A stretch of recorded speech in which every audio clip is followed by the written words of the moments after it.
Welcome students, आज हम discuss करेंगे सैमुअल टेलर कॉलेज के एक poem dejection and ode. Dejection का मतलब है सैडनेस, फीलिंग ऑफ लॉस और ग्रीफ। ठीक है, तो चलिए इसको स्टार्ट करते हैं। जो स्टार्टिंग लाइंस हैं तो ये बेसिकली ये लिए गए हैं ballad of sir Patrick Spence से। जब किसी पोएम में किसी दूसरे पोएम से लाइंस लिए जाते हैं और उसके स्टार्ट में लगाए जाते हैं तो उसे एपिग्राफ कहा जाता है। तो इन लाइंस को एपिग्राफ कहते हैं। अच्छा, तो इन लाइंस में सर पैट्रिक स्पेंस जो कि एक सेलर थे वो कहते हैं, लेट लेट यस्ट्रीन आई सा न्यू मून। लेट लेट यानी कि रिसेंटली और यस्ट्रीन यानी कि यस्टरडे। आई सा द न्यू मून कि मैंने नए चांद को देखा। With the old moon in her arms जिसकी बाहों में ओल्ड मून था। And I fear my master dear we shall have a deadly storm. और वो कह रहा है कि जब मैंने न्यू मून को देखा तो उसकी बाहों में पुराना मून था। वो कहता है कि मुझे ऐसा लग रहा है कि तूफान आने वाला है और ये जो मून का जो साइन है तो ये अच्छा साइन नहीं है।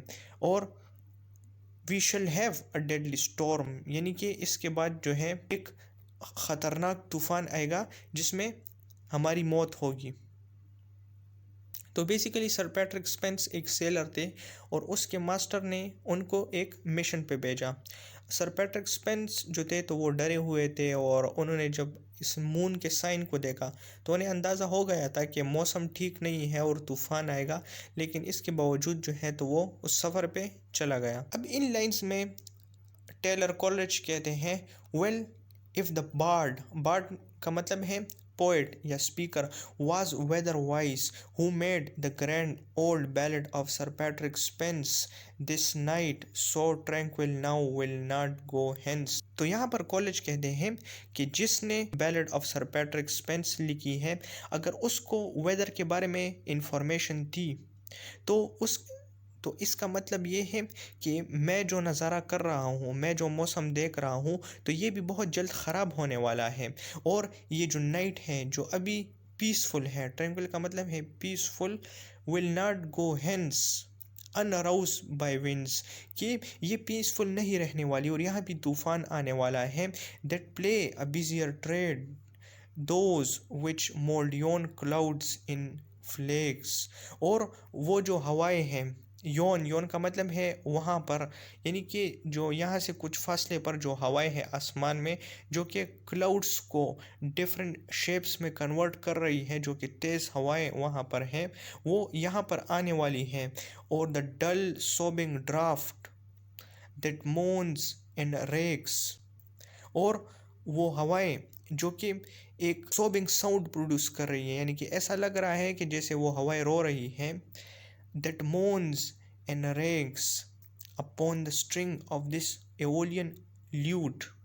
और वो हवाएं जो हैं ऐसा लग रहा है कि वो हवाएं एओलियन ल्यूट। अब एओलियन जो था वो गॉड ऑफ विंड था और उसका एक म्यूजिकल इंस्ट्रूमेंट था जिसे एओलियन ल्यूट कहते हैं। और वो कहता है कि ऐसा लग रहा है कि ये हवाएं जो हैं ये एओलियन रूट पर एक रोने वाली आवाज़ प्रोड्यूस कर रही हैं, यानी कि जैसे कि विंड जो है वो कराह रही है, वो रो रही है, वो सैड है। विच बेटर फार वर म्यूट।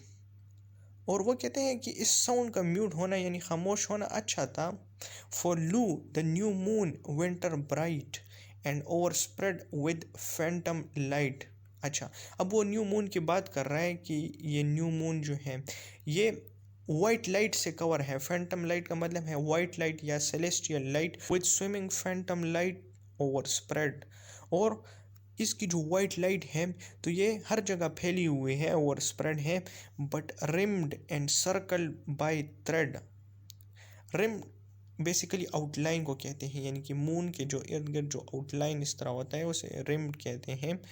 तो वो कह रहे हैं कि ऐसा लग रहा है कि ये जो न्यू मून है इसके गिर्द एक सिल्वर थ्रेड की तरह एक आउटलाइन बना हुआ है। I see the old moon in her lap. और वो कह रहा है कि मैं उसके लैप में न्यू मून देख रहा हूँ। यानी कि अगर आप मून को देखिए, जो न्यू मून जिस तरह इस तरह सा होता है, तो उसके इर्द गिर्द इस तरह से सिल्वर कलर का जो डिम डिम नज़र आता है, जिसको आप ज़रा गौर करेंगे तो फिर आपको नज़र आएगा। और इसके बीच में इस तरह ये जो न्यू मून होता है जो पतला सा होता है, तो ये बेसिकली उस सीन की बात कर रहे हैं। फोरटेलिंग, फोरटेलिंग का मतलब है प्रिडिक्शन करना। The coming on of rain and squally blast, यानी कि ये जो मंजर है ये प्रेडिक्शन कर रहा है आने वाले तूफ़ान की। एंड स्क्वेली ब्लास्ट यानी कि जो फास्ट मूविंग विंड्स हैं, हवाओं का जो तूफ़ान होता है, और रेन बारिश की। And oh that even now the gust were swelling, और वो कह रहे हैं कि अभी जो हवाएं हैं वो यहाँ पर काफ़ी तेज़ हो गई हैं। And the slant shower driving loud and fast. अच्छा, अब स्लांट शावर यानी कि जो बारिश यहाँ पे हो रही है वो सीधी नहीं हो रही है, बल्कि वो एक एंगल पे हो रही है। यानी कि वो बारिश टेढ़ी बारिश है, यानी कि काफ़ी तेज़ बारिश है और वो सीधी नहीं है, वो टेढ़ी है, वो एक एंगल पे है। दो sounds which often have raised me whilst they awed and sent my soul abroad might now perhaps their wanted impulse give, might startle this dull pain and make it move and live। अच्छा, इन lines में वो ये बात कह रहा है कि जब भी ऐसी कंडीशन पहले होती थी तो ये मौसम जो होता था ये मेरे अंदर एक इमेजिनेटिव फीलिंग पैदा करता, और ये इस तरह का मौसम मुझे काफ़ी इंस्पायर करता। And sent my soul abroad, यानी कि मेरे अंदर काफ़ी ज़्यादा क्रिएटिव आइडियाज़ पैदा होते। लेकिन अभी क्या हो रहा है, अभी ऐसा हो रहा है कि ये मौसम जो है, ऐसा लग रहा है कि ये मौसम जो है तो ये मेरे अंदर जो डल पेन है ये उसको और भी ज़्यादा एक्टिव करेगा। Make it move and alive, यानी कि वो कह रहा है कि मेरे अंदर काफ़ी ज़्यादा पेन है, मेरे अंदर काफ़ी ज़्यादा गम है, तो ये मौसम जो है ये उस दर्द को और भी ज़्यादा एक्टिव करेगा। क्योंकि अब ये पैसिव है, लेकिन जब ये मौसम आएगा तो ये उसको और भी एक्टिव करेगा। लेकिन इससे पहले ऐसा नहीं होता था, इससे पहले जब ऐसा मौसम आता था तो मैं और भी ज़्यादा एक्टिव होता था। Grief without a pang void dark and drear. अच्छा, ग्रीफ कहते हैं सैडनेस को या सॉरो को, एक फीलिंग ऑफ लॉस को। विदाउट अ पैंग, पैंग कहते हैं फिजिकल पेन। वॉइड, वॉइड का मतलब है एम्प्टी, डार्क एंड ड्रियर। स्टिफल्ड, स्टिफल्ड यानी कि सफोकेटिंग, दम घोटने वाला। ड्राउजी, अनइम्पैशन्ड ग्रीफ, अनइम्पैशन का मतलब है unemotional. Which finds no natural outlet no relief. अच्छा, वो कह रहे कि मेरे अंदर जो ये फीलिंग ऑफ लॉस है, मेरे अंदर जो उदासी है, तो ये इस तरह है कि इसके अंदर कोई फिजिकल पेन मुझे महसूस नहीं हो रहा। ये एक डार्क है, एक ड्रियर यानी कि एक फियरफुल, एक खौफनाक सी फीलिंग है मेरे अंदर, और ये अनइमोशनल है। और विच फाइंड्स नो नेचुरल आउटलेट, यानी कि मैं इसको एक्सप्रेस नहीं कर सकता। नो रिलीफ, और कोई रिलीफ भी मुझे नहीं मिलती। इन वर्ड्स साई और टी, कि अगर मैं रो लूँ या मैं इसको एक्सप्रेस कर लूँ तब भी मुझे आराम नहीं आएगा। O lady in this wan and heartless mood. अच्छा, अब यहाँ पर वो एक लेडी से मुखातिब हो रहा है। अच्छा, ये लेडी जो है तो ये सारा हचिनसन है, जिससे कॉलेज बहुत ज़्यादा लव करते थे लेकिन उनसे इनकी शादी नहीं हुई। तो उसमें कह रहे कि इन this wan and heartless mood, उससे कह रहे कि ओ लेडी मैं इस गमज़दा और उदास मूड में हूँ। To other thoughts by yonder throstle wooed all this long evening so balmy and serene. अच्छा, वो कह रहा है कि मेरी जो अटेंशन थी, मेरे जो थॉट्स थी, उसको एक थ्रोसल, थ्रोसल एक सिंगिंग बर्ड होता है, कि वहाँ पर, यानी कि योंडर का मतलब है उधर, एक थ्रोसल परिंदा था, उसने मेरे थॉट्स को डिस्ट्रैक्ट किया। All this long evening so balmy and serene, balmy यानी कि जेंटल एंड सीरीन यानी कि पीसफुल। और वो कह रहे कि ये इवनिंग जो है जो कि काफ़ी ज़्यादा जेंटल और पीसफुल है। Have I been gazing on the western sky, कि मैं इस इवनिंग में वेस्टर्न स्काई को मैं देख रहा था। And it's peculiar tint of yellow green, और उसका जो ये ख़ास या जो डिफरेंट या जो स्ट्रेंज कलर है येलो ग्रीन का, मैं उसको देख रहा था। एंड स्टिल आई गेज, और मैं अभी भी देख रहा हूँ। With how blank an eye, blank an eye का मतलब है कि मैं कुछ फील नहीं कर रहा, यानी कि मैं इतने खूबसूरत सीनरी को देख रहा हूँ लेकिन ऐसा लग रहा है कि मैं कुछ भी नहीं देख रहा।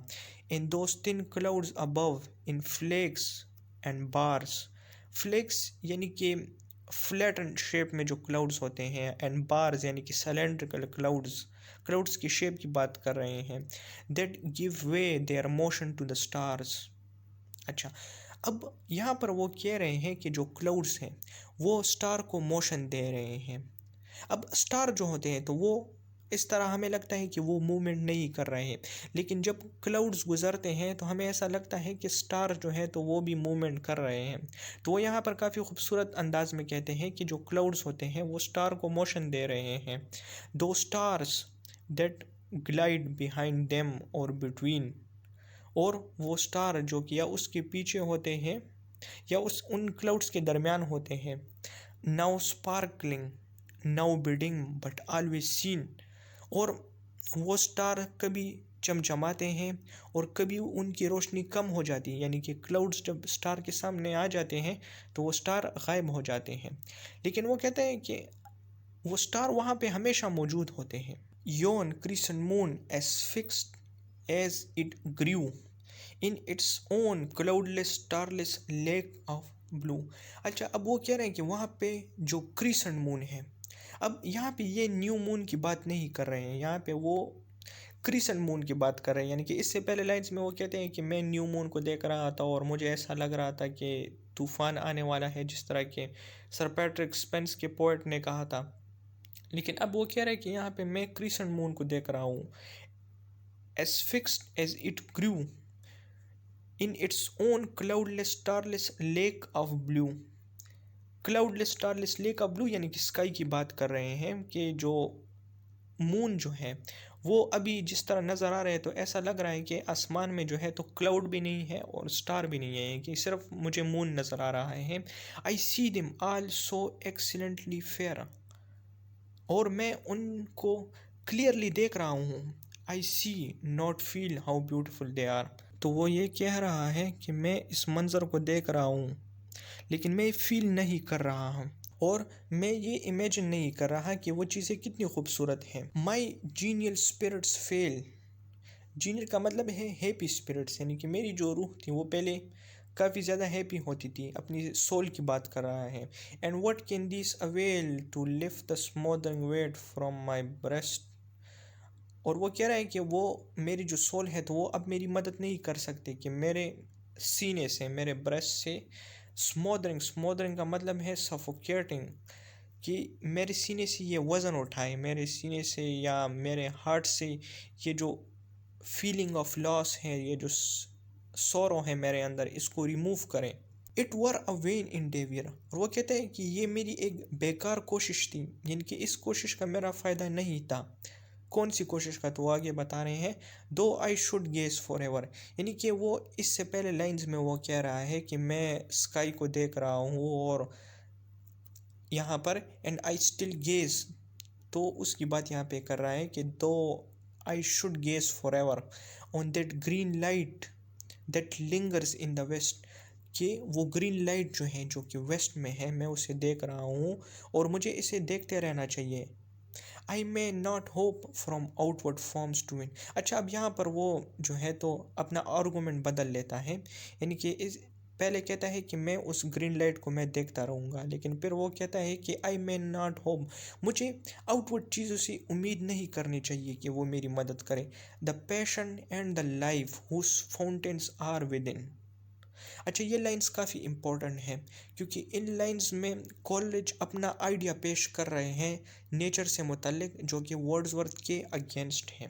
क्योंकि वर्ड्सवर्थ के ख़्याल में जो एक्सटर्नल इन्वायरमेंट है वो काफ़ी इम्पोर्टेंट है।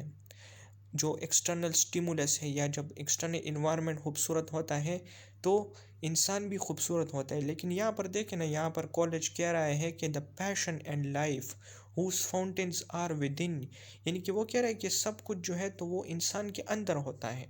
अगर इंसान की सोल हैप्पी है तो आउटवर्ड इन्वायरमेंट जो है तो वो भी उसको खूबसूरत दिखता है। O lady we receive what we give. और अब वो यहाँ पर कह रहा है कि हम वो चीज़ रिसीव करते हैं जो हम देते हैं, कि जो फीलिंग्स हमारे अंदर होती हैं तो इसी तरह फीलिंग जो है तो हम वो आउटवर्ड से भी या एक्सटर्नल इन्वायरमेंट से भी हम रिसीव करते हैं। And in our life alone does nature live. और वो कहते हैं कि ये जो नेचर होता है तो ये हमारी लाइफ के अंदर होता है। Our is her wedding garment, hours her shroud. In lines का मतलब ये है कि जब हम खुश होते हैं तो हम नेचर को काफ़ी ज़्यादा डेकोरेटिव वे में पेश करते हैं, लेकिन जब हम उदास होते हैं तो हम जो है श्राउड कहते हैं कफन को। जब किसी की डेथ हो जाती है तो उसके ऊपर हम श्राउड डालते हैं। तो वो यही बात कर रहे हैं कि जब हम इंटरनली हम अनहैप्पी होते हैं तो हम नेचर को एज अ कॉर्प्स पेश करते हैं, एज अ डेड बॉडी पेश करते हैं। And would we aught behold of higher worth, कि अगर हम कोई ऐसी चीज़ देखें, ऑट का मतलब है एनीथिंग, behold का मतलब है देखना, ऑफ हायर वर्थ एक खूबसूरत चीज़ या एक कीमती चीज़, than that inanimate cold world allowed, जो कि इस इनएनिमेट, इनएनिमेट का मतलब है मुर्दा, जो कि इस मुर्दा नेचर में मौजूद हो। To the poor loveless ever anxious crowd, poor loveless ever anxious crowd basically वो नेचर की बात कर रहे हैं। Ah from soul itself must issue forth a light. और फिर वो कह रहे हैं कि हमारे सोल के अंदर से इंस्पिरेशन आनी चाहिए। A glory, a fair luminous cloud, और एक ग्लोरी, एक light, a fair luminous cloud.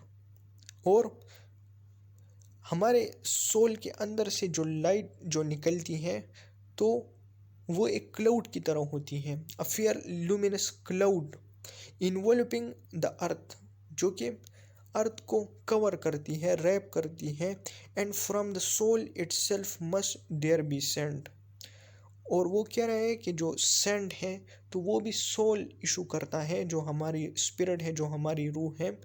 A sweet and potent voice of its own birth, और जो खूबसूरत आवाज़ है नेचर की बर्थ की, of all sweet sound of life in element.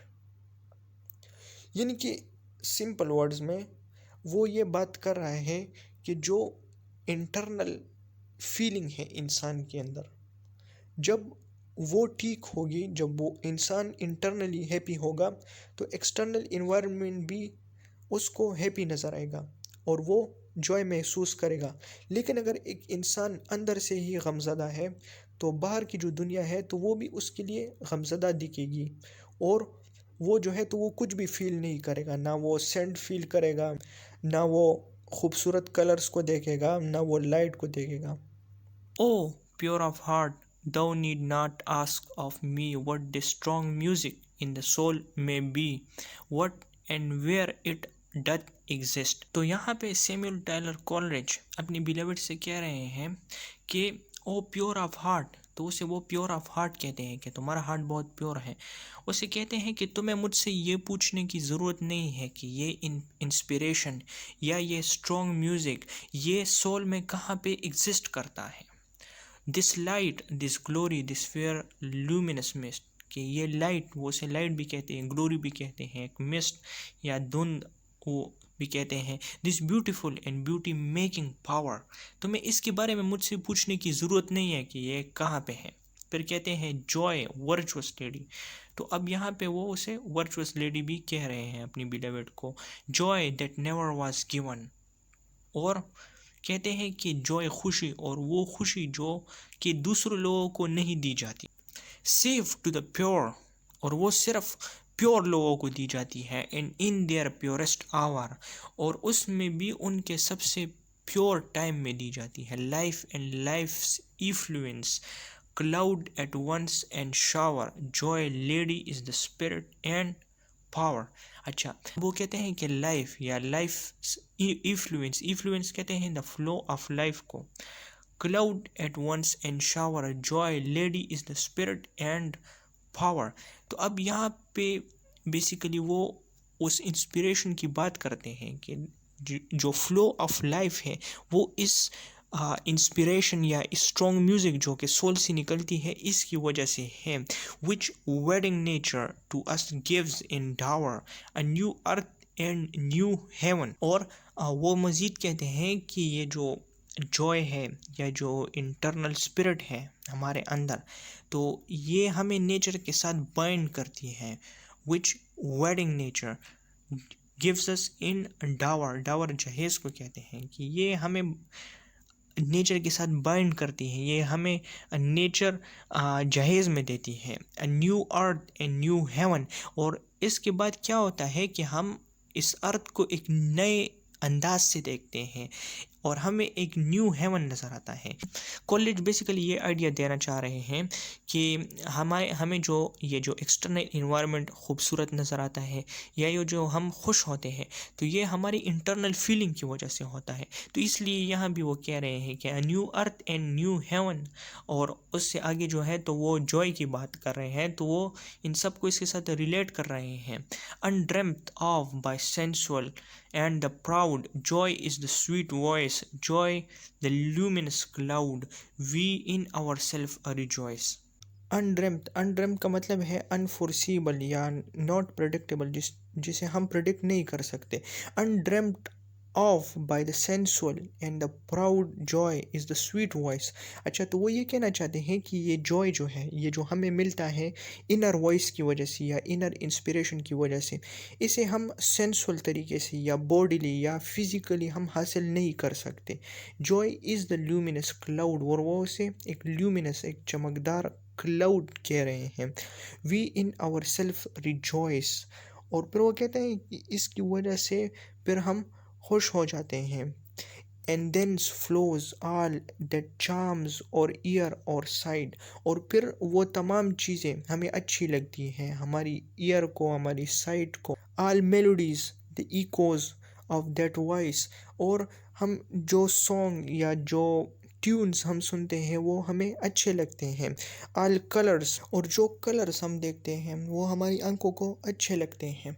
There was a time when though my path was rough, this joy within me dallied with distress. अच्छा, अब वो अपने पास्ट के बारे में बता रहे हैं पोइट कि एक ऐसा भी वक्त था जब मुझ पे परेशानियाँ आती थी तो मेरे अंदर भी ये जॉय थी, ये इंटरनल फीलिंग जो थी या ये जो इंस्पिरेशन या मोटिवेशन ये मेरी अंदर भी थी और ये उससे फाइट करती थी। This joy within me dallied with distress, यानी कि डिस्ट्रेस, परेशानियाँ या होपलेसनेस उससे फाइट करती थी। एंड ऑल मिसफॉर्चून्स, और मेरी जितनी भी मिसफॉर्चून्स होती थी, were but as the stuff whence fancy made me dreams of happiness. और मेरी तमाम मुश्किलात और बदकिस्मती जो थी, तो वो मेरी इमेजिनेशन या इंटरनल फीलिंग्स जो मेरे अंदर होती थी वो उसको दूर कर देती थी। Whence fancy made me dreams of happiness, और मैं फिर जो था हैप्पीनेस के बारे में या खुशियों के बारे में सोचता। For hope grew around me, और उम्मीद जो थी वो मेरे अंदर बढ़ जाती। Like the twining vine and fruits and foliage, और जो उम्मीद होती थी वो मेरे इर्द गिर्द एक वाइन की तरह या फ्रूट और एक फोलिएज, एक पत्ती की तरह जो थी वो मेरे इर्द गिर्द आ जाती थी। नॉट माई ओन सी माइन, और वो चीज़ें जो कि मेरी नहीं होती थी वो भी मुझे मेरी अपनी दिखने लगती। But now afflictions bow me down to earth, nor care I that they rob me of my worth, but oh each visitation। अच्छा, अब वो कहते हैं कि अभी, यानी कि अभी प्रेजेंट की बात कर रहे हैं कि अभी जो मुसीबतें हैं, जो परेशानियां हैं, इन्होंने मुझे झुका दिया है। Bow me down to earth, nor care I that they rob me, और उन्होंने मुझसे छीन लिए हैं मेरी तमाम खुशियाँ। बट ओ ईच विजिटेशन, और अब वो कहते हैं कि ये परेशानियाँ या ये मुसीबतें जब भी आती हैं, suspends what nature give me at my birth, तो ये वो तमाम चीज़ें मुझसे छीन लेती हैं जो कि मुझे नेचर ने या गॉड ने मुझे मेरे पैदा होने के साथ मुझे दी थी।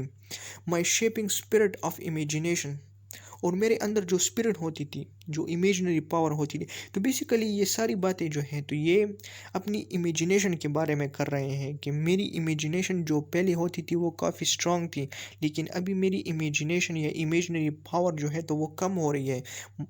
My shaping spirit of imagination for not to think of what I needs must feel but to be still and patient। और अब वो कहते हैं कि मुझे अपनी इमेजिनरी पावर को हासिल करने के लिए मुझे कुछ एक्सट्रीम्स मैयर या स्टेप्स लेने पड़ेंगे। मुझे पेशेंट रहना पड़ेगा, मुझे सब्र करना पड़ेगा। All I can and happy by the abstruse research to steal from my own nature all the natural man। This was my souls resource. अब वो कहते हैं कि अब मैं क्या कर सकता हूँ, मैं जो है तो अब अबस्ट्रूस, अबस्ट्रूस का मतलब है एक्सट्रीम या डीप रिसर्च, कि मैं रिसर्च करूँगा ताकि मैं स्टील कर लूँ, यानी कि मैं पता लगाऊँ उस चीज़ के बारे में कि कैसे मैं अपने आप को रिकवर कर सकता हूँ, ताकि मैं अपने नेचर को इम्प्रूव करूँ और मेरे अंदर जो नेचुरल मैन है मैं उसको बाहर लाऊँ। That was my sole resource, my only plan, till what which suits a part infects the whole, and now is almost grown the habit of my soul। और अब वो कहते हैं कि अब ये मेरी आदत बन गई है कि अब मैं परेशान रहता हूँ, मेरी जो इमेजिनरी पावर है वो मेरे पास नहीं है, वो मुझसे चली गई है। Hence viper thoughts that coil around my mind reality's dark dream। अच्छा, अब यहाँ पे अपने थॉट्स को वो वाइपर थॉट्स कह रहे, क्योंकि वो कहता है कि ये जो थॉट्स है या जो सोचें मुझे आती हैं तो ये काफ़ी जहरीली हैं और ये मेरी एक डार्क ड्रीम की तरह है, यानी कि मुझे अच्छी सोचें नहीं आ रही और मैं जो है तो हर टाइम नेगेटिव सोच रहा होता हूँ। I turn from you. और अब वो अपनी बिलवड से कहता है कि अब मैं तुमसे अपनी तवज्जो हटा रहा हूँ। And listen to the wind. और अब मैं इस विंड को या स्टॉर्म को सुनूंगा, जो कि उसने स्टार्टिंग लाइंस में डिस्क्राइब किया था, which long has raved unnoticed, जो कि काफ़ी देर हो गई है उसे आई हुए लेकिन मैंने उसे नोटिस नहीं किया। What a scream of agony by torture lengthened out that lute sent forth. अच्छा, अब उस विंड के उस स्क्रीम्स को डिस्क्राइब कर रहे हैं कि ये जो विंड की जो स्क्रीम्स है या स्टॉर्म की, ये कितनी पेन से भरी हुई है और ऐसा लगता है कि इस विंड ने ल्यूट के ज़रिए इसको सेंड किया है। ल्यूट एक म्यूज़िकल इंस्ट्रूमेंट होता है, तो वो कह रहे हैं कि ये विंड जो है तो ये एक म्यूज़िकल इंस्ट्रूमेंट बजा रही है। दो विंड दे रेविस्ट विदाउट बेयर क्रैग और माउंटेन टायरन और ब्लास्टेड ट्री और pine groove, whither woodman never clomb or lonely house long held the witch's home। अब यहाँ पे वो विंड से मुखातिब है और विंड को कहता है कि तुम्हें इस जगह पे ल्यूट नहीं बजाना चाहिए, बल्कि तुम्हें तो माउंटेन टायर्न पे, जो कि माउंटेनियस लैंड होता है या माउंटेन सीरीज जो होती हैं, बेर क्रैग या रॉक्स या ऐसा घर जो कि बिल्कुल ही खाली हो जिसमें विचेस हो, तुम्हें इन जगहों पे जो है तो अपना ये ल्यूट बजाना चाहिए, तुम्हें यहाँ पर नहीं बजाना चाहिए। Me things were fitter instrument for थी। और कहते हैं कि मैं सोचता हूँ कि ये तुम्हारे लिए बेहतरीन जगह है कि तुम इन जगहों को एज अ लूट यूज़ करो। मैड लूटनिस्ट, विंड को मैड लूटनिस्ट कह रहे हैं। Who in this month of shower, कि तुम इस बारिशों के मंथ में, of dark brown gardens and of peeping flowers makes devils yule with worse than wintry song, कि तुम इतने खूबसूरत मौसम में कि जिसमें डार्क ब्राउन गार्डन हो, जिसमें पीपिंग फ्लावर्स हो या blowing flowers, the blossom birds timorous leaves among. और विंड को ये भी कहता है कि तुम इस मौसम में डेविल्स यूल प्रोड्यूस कर रही हो। अब डेविल यूल बेसिकली वो क्रिसमस होती है जिनको डेविल सेलिब्रेट करते हैं, जो कि एक अच्छा साइन नहीं होता। Thou actor perfect in all tragic sound. और अब यहाँ पे विंड को एक एक्टर कह रहा है, पहले मैड लूटनिस्ट विंड को कहा यहाँ पे, और अब यहाँ पे उसे एक एक्टर कह रहा है perfect in all tragic sound, कि जो कि ट्रेजिक साउंड प्रोड्यूस करने में काफ़ी महारत रखता है।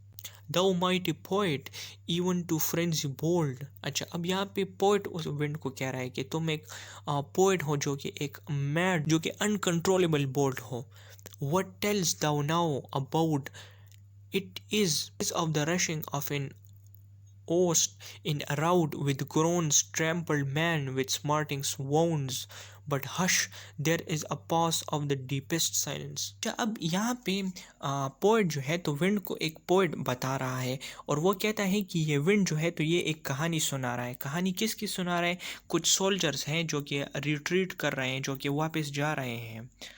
ठीक है, with groans trampled man the smarting wounds, जिनमें ज़ख्मी लोग भी हैं, जो कि ग्रोन्स जो कि कराह रहे हैं। ठीक है, but hush there is a pause of deepest silence and all that noise as of rushing crowd. और वो सोल्जर जो है तो वो काफ़ी ज़्यादा नंबर में हैं, तो वो कहते हैं कि कुछ देर के लिए साइलेंस होती है, फिर एक रशिंग सी आवाज़ आती है, ग्रोन्स एंड ट्रीमुलस शडरिंग्स, और वो लोग कराह रहे होते हैं, एंड ट्रीमलेस शडरिंग, और वहाँ पे कंटिन्यूअस शडरिंग कहते हैं कांपने को। All is over, it tells another tale with sounds are deep and loud. अच्छा, वो कह रहे हैं कि ये विंड जो है तो अब एक दूसरी कहानी सुनाता है, कि पहले तो उसने उन सोल्जर्स की कहानी सुनाई, अब वो दूसरी कहानी सुना रहा है, अ टेल ऑफ लेस एफ्राइड, कि जिसमें फियर कम है, जिसमें इतना ज़्यादा फियर नहीं है, एंड टेम्पर्ड विद डिलाइट, और इसमें कुछ डिलाइट या खुशी भी है, as Otway self had frame the tender lay. अच्छा, ओटवे जो था, थॉमस ओटवे, ये एक ड्रामाटिस्ट भी था और एक पोएट भी था। तो वो कहते हैं कि ऐसा लगता है कि उस कहानी को ओटवे ने खुद लिखा है।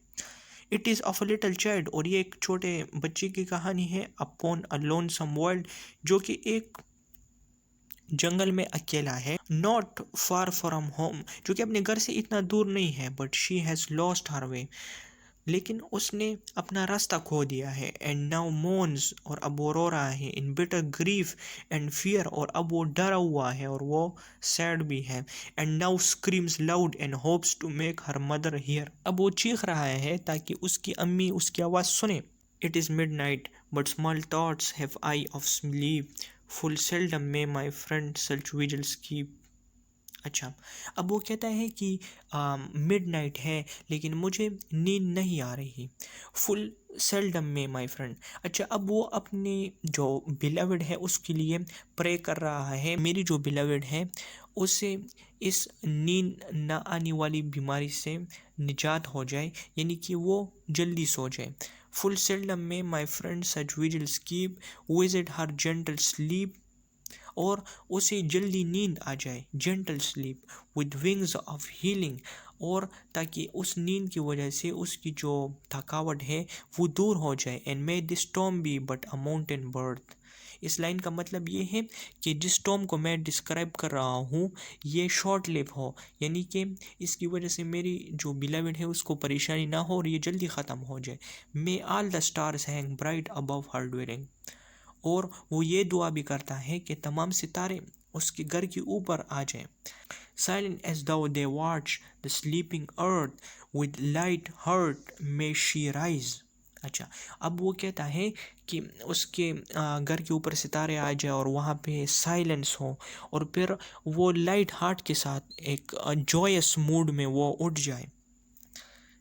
गे फैंसी, फैंसी मतलब happiness, cheerful eyes, joy lift her spirit, joy attune her voice, कि जॉय उसकी स्पिरिट में, उसकी जो इनर सेल्फ है उसमें आ जाए, और उसकी आवाज़ में भी जॉय हो। To her may all things live from pole to pole, their life the eddying of her living soul, और उसके लिए तमाम चीज़ें खुशगवार हो जाए, हर चीज़ उसके लिए लिविंग हो जाए।